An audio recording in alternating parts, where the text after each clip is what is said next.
Hello, friends, and welcome to a Kings of Anglia special. It's the first time, I believe, we've ever actually spoken to a friend of the show on the show. Austin Vidal with me, Mark Heath hosting as ever. But Austin, as much as we appreciate you being a friend of the show, that's not actually the reason we're speaking to you today. We're speaking to you today because of what you can see scrolling across the bottom of the screen. You're going to do something quite spectacular to raise money for Marcus Stewart and the Darby Rimmer Foundation at Portman Road next week. First of all, mate, how are you? How's being back in Ipswich? Because you're normally living over in Oz, aren't you? Yeah, so I'm based in Penrith, which is just by the Blue Mountains in Sydney at the moment, and being back home is always good. As much as I'm based in Australia now with my family and my son and partner, Ipswich will always be a home as well. So it's great to see some familiar faces and just get around the town, although it's a little bit cold at the moment. Yeah, a bit different to Australia, I imagine, at the moment. Yeah, for me, I'm definitely feeling it, but I'm loving it at the same time. Nice one. And while you're back, obviously you're going to do this pretty remarkable marathon fundraiser, which we'll talk about in a minute. Before we get to that, though, mate, let's start with a little bit about yourself and your kind of your background and how you got to the point where you're now going to run 27 miles to raise money for a town legend. So you grew up a town fan, I'm assuming. Tell us all about yourself. Yeah, so I was very much born into a Manchester United household. So I was given the middle name Trafford. So I couldn't escape it, and I absolutely loved it. It was in the 90s. It was a great time to be a Manchester United fan. But as my grandma, who's still a season ticket holder, would get us down to Portman Road all the time with Bam Bam. He particularly stands out as a young town fan. Things just grew on from there. And as I got older and could go to the games by myself with my mates in the Britannia stand, Ipswich kind of took over.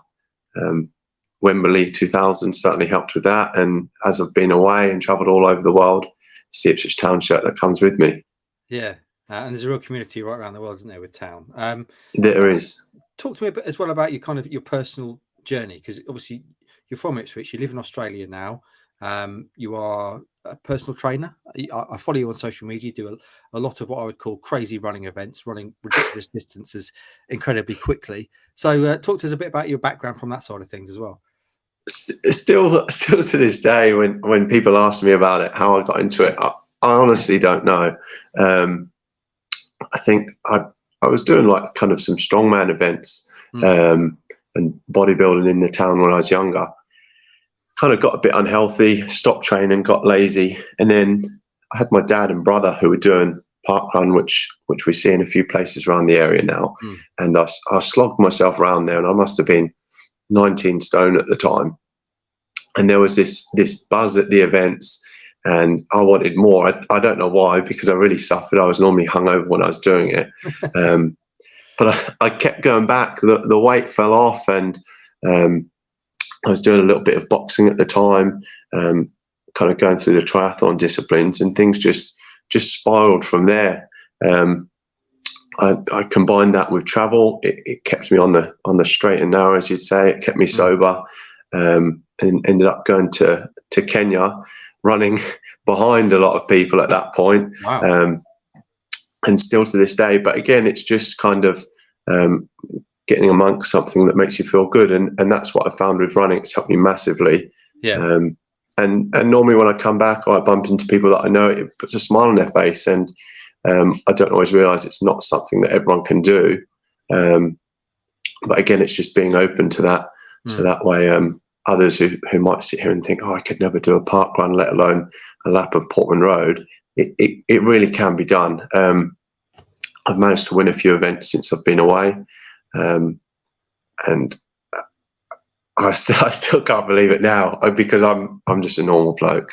Yeah. How did you end up? How did this normal bloke who was new to running? How did he end up being a personal trainer in Australia? Then, what's taking you over there? I think as well, it's just the passion for travel, sports, whether that be like the running, the boxing, the triathlon, football. It becomes like a global language, and you just get involved with it more and more. I was working at the Port of Felixstowe for some time in security around the town, and I really enjoyed that. But it's only kind of as I become a father, the best part of 18 months ago now, I realised perhaps some of those opportunities to do everything wasn't quite possible. So I had to make a decision. I felt at 30 odd years old, it was kind of now or never. My hair's getting a bit thinner. It's getting a little bit more silver. So I felt that window of people listening to me might go pretty quick. Yeah. But yeah, there's again, like kind of when you go away and you look around, and even now racing against some guys who have got 10, 20 years on me, it's inspirational. It's just taking that inspiration of these things can be done. You can still stay active beyond 30, 40, 50. We've got guys out there who are 70s and 80s and they're smashing records. So wow. Yes, it's incredible. You just find the inspiration wherever you go. And before we get on to this event, you mentioned training in Kenya with runners, and obviously Kenyan runners are the elite of the elite. What was that like? Again, I just kind of threw myself in there. I'd watched many videos online, and I found myself kind of going through the Asia route of travel and kind of looking down that aspect, and the parties were appealing and they were good fun, but at the same time I thought, this doesn't really fit in with running. It doesn't fit in with any other sports training. So I kind of wanted a destination that could offer me that. And I went there, and again, it goes beyond the running. I am a good runner, but I'm certainly not elite, and I'm certainly not as fast as the Kenyans. I say it every time, I am just a normal bloke. And being in Kenya amongst these superhumans, was a life-changing experience, and I recommend it to anyone, whether you're a runner, a walker, a volunteer. It's incredible because these people are very humble, they're very kind, very warm, and their world is so different to ours. So yeah, that was one of the big ones that kind of put me on this path. Whereabouts in Kenya were you? Were you like a set training camp, or? Yeah, so there's a very special place called Aten, which is up in the mountains, and you live at altitude. Life is very simple up there, but again, like you'll walk down to the local shop and you'll see 200 runners gathering, and it's only when you get to know some of these guys and they start telling you about the times or what Olympics they've been to, the Commonwealth Games, and all these amazing things, and they're just rocking up at 6 a.m. a good 200 of them, and they're ready for a stampede fartlek run. You cannot imagine it. You cannot imagine it. It would be like seeing I don't know, two dozen professional footballers rocking up in the park for a kickabout. Yeah, fantastic. You can't replicate it. What a life experience. Let's talk then, shall we, about this event that you're planning. You see there scrolling across the bottom of the screen. A week on Sunday at Portman Road, you're planning to run 27-mile marathon, obviously a nod to Marcus Stewart's number when he first arrived at town. Tell us all about it. Why are you doing it? What's the plan? I think I've always followed the podcast and various sports shows, things like that. It keeps my mind occupied, and it's something I love to listen to when I'm away. It keeps me in touch with home, and I'd listened to a few bits on Marcus before, and you could just hear his passion for coaching and football that's gone beyond that great football career he had. And kind of when the news come out about Marcus that we saw with the club, I was obviously upset, like many people, and I wanted to know more about it. I wanted to understand myself as a male, conscious about his own health. And then we've seen like kind of many inspirational fundraisers, and I thought I've kind of got an ability here where I can do something with my body, and it kind of stands out or sets me apart from a few, and hopefully it would just kind of shake up a few ideas and get a few other people inspired and keep moving, and hopefully just give Marcus kind of some peace from all the stuff that he's got going on, and we can just create some noise and tackle MND head on, as they say. And so essentially you're at 8 a.m. a week on Sunday, you're going to be at Portman Road and you're going to run 27 miles, which, you know, to a normal human being like myself, anyone kind of watching this will think, what? You're just going to run 27 miles. And obviously that's because of the number. And also you're obviously looking for donations to the MND cause, the Darby Rimmer Foundation, which Marcus is supporting. Yeah, that's the plan. I kind of thought, right, let's pick a sensible start time. At the moment, when I'm in Sydney to beat the sun, I'm normally out 4, 5, 6 a.m. And I thought, right, over here it's going to be a bit colder. Let's start at a time where people might find it a bit more socially acceptable.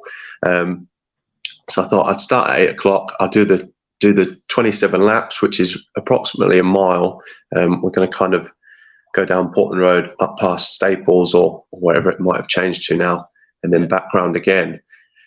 And I'd kind of try and tick both boxes, completing at least 27 laps and at least 27 miles. A marathon is 26.2, but I thought we've got to make this a bit more special for Marcus, because he's very special to a lot of people around the town. He's given us Wembley, and a lot's gone on from there with the club and with the area. And we're working all the time to try and replicate that and to relive them moments. So I've kind of hoped that by doing the 27, it can be something that people might want to come down and offer me a bit of support, whether that be a clap or just walk around and feel some of the energy that way. Or if they're feeling a bit more energetic, they might want to have a little jog around with me. And how long would do you reckon it'll take you to run this 27 miles? Because clearly a good marathon time is kind of 3 hours for a normal runner, like a kind of non-elite runner, but a very good runner. So what kind of time are you looking at, you reckon?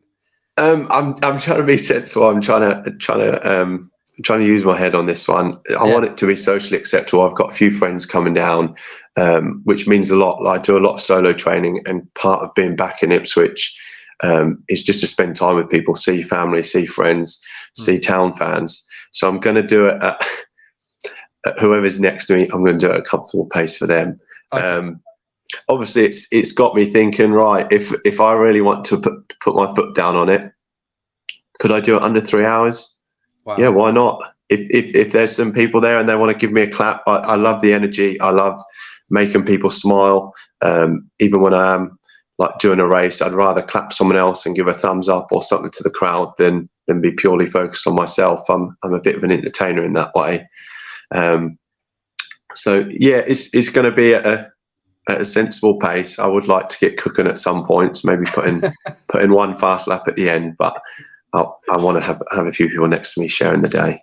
So the idea is obviously people come down, they support you, they donate, and you're talking about potentially hoping this could become an annual thing to raise money for Marcus and the foundation.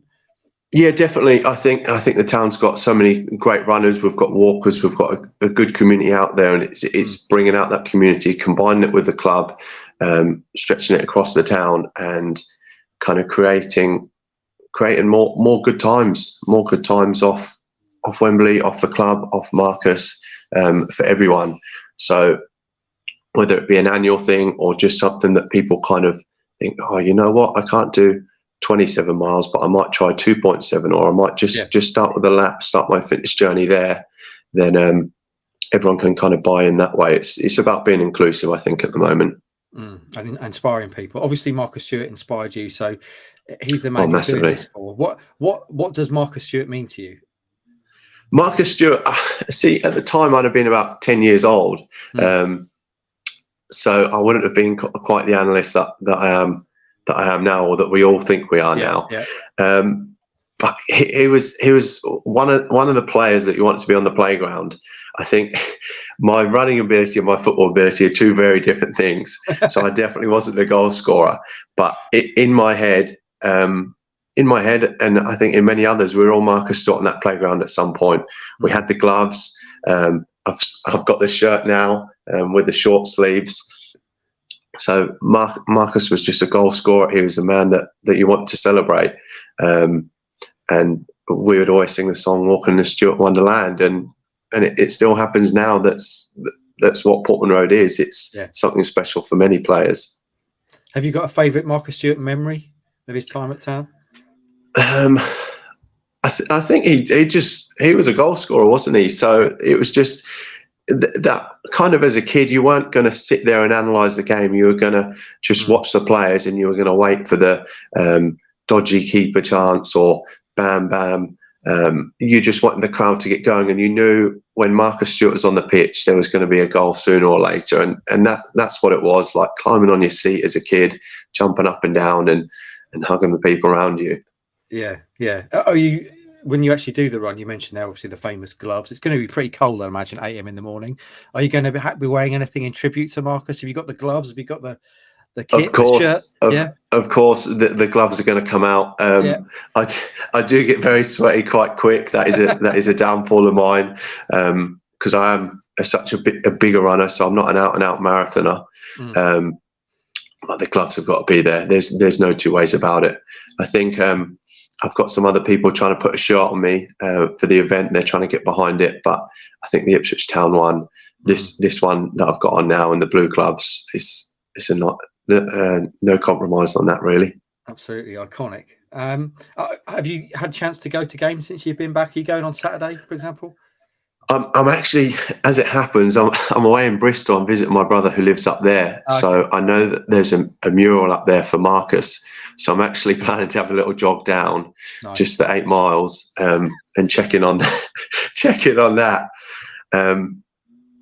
So yeah, I haven't managed to get to as many games. I got down to Accrington the other night, and I loved it. It's been a long 3 years, but it's absolutely fantastic.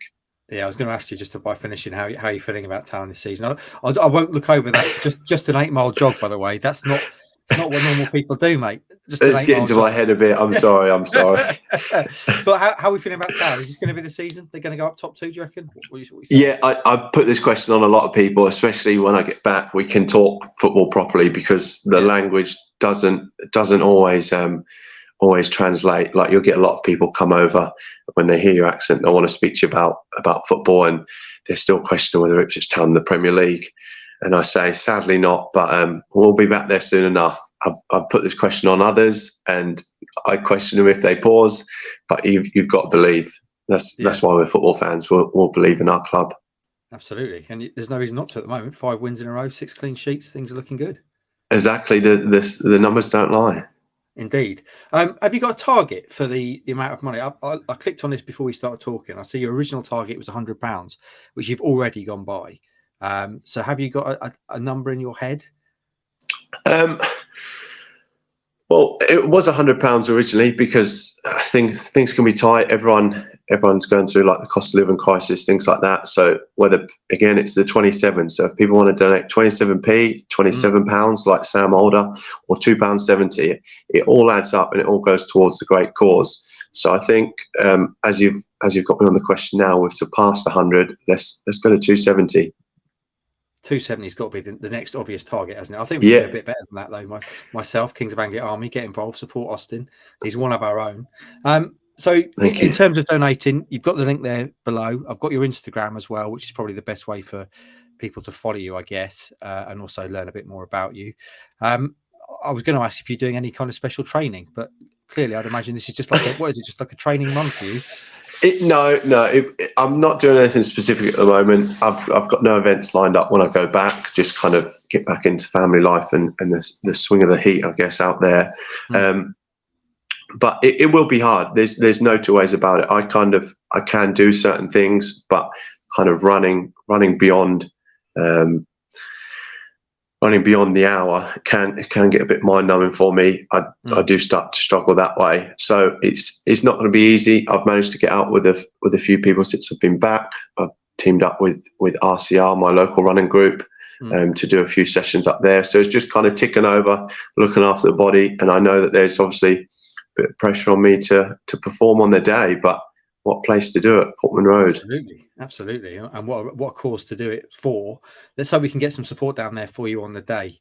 Austin, is there anything else you want to say before we sign off? Just kind of, you've caught my tongue for a second there. I've been rolling the words off pretty well. Just kind of get behind it in your own way. Not expecting a big crowd kind of to be there. It will just be me running with hopefully a few friends or anyone else that wants to join. Yeah. But if you can take something away from it and use that to inspire your own fundraising, or you want to help with fundraising towards a further event for Marcus and the Darby Rimmer Foundation, It's so important. There's a lot of good work going on there, and they need our help, whether it be big or small. And I think everyone can offer something.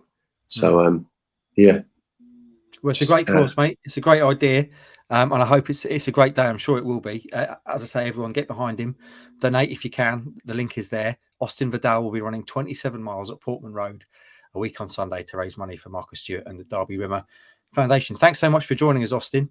Best of luck with it. Have a good trip to Bristol, and hopefully we'll speak to you after you've done this marathon. Thank you, guys.